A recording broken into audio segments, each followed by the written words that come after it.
One real common opportunity during the season of Lent is an opportunity to seek real forgiveness in our lives. I know that there are a lot of people, and I know that I've struggled in my own life because I just didn't think that forgiveness was possible, or I got stuck waiting on somebody else to do something different in order for forgiveness to occur. And in the course of my life, I've learned that true forgiveness is not something that we do for someone else. True forgiveness is something that we allow God to do for us. And the steps um, to receiving real forgiveness or experiencing real forgiveness in our lives is threefold. Number one, talk to Jesus about the facts of what happened. And in the beginning, it's not about emotion, it's not about making judgments about whether a good thing or a bad thing happened. It's simply saying to the Lord, Lord, this is what happened. I said this, I did this, they said this, they did this, back and forth until we get to the end of the story. So think of it like you were writing just a news article about that particular event in your life.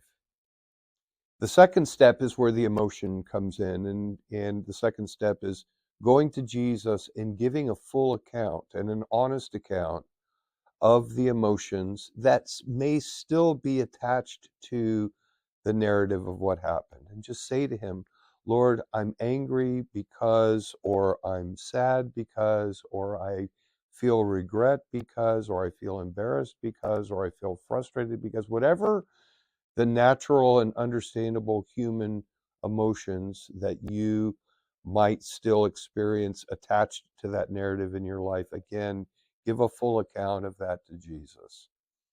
And then the third step, and this is where realizing that forgiveness is not something that we do for somebody else, it's something that God does for us, is to say to the Lord, Lord, acknowledging the full truth of what happened, Lord, acknowledging the full truth of the way that I may still feel about what happened, I need your help in responding both to the narrative and to the emotions attached to the narrative in a way that brings honor and glory to you.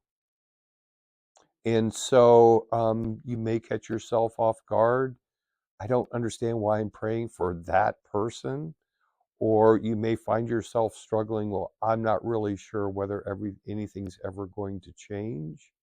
But I believe that if you stay faithful to that process of simply telling the Lord the narrative of what happened, simply saying to the Lord what emotions may still be attached to that narrative, and sincerely petitioning, Lord, I need your help in changing how I respond to those things in my life.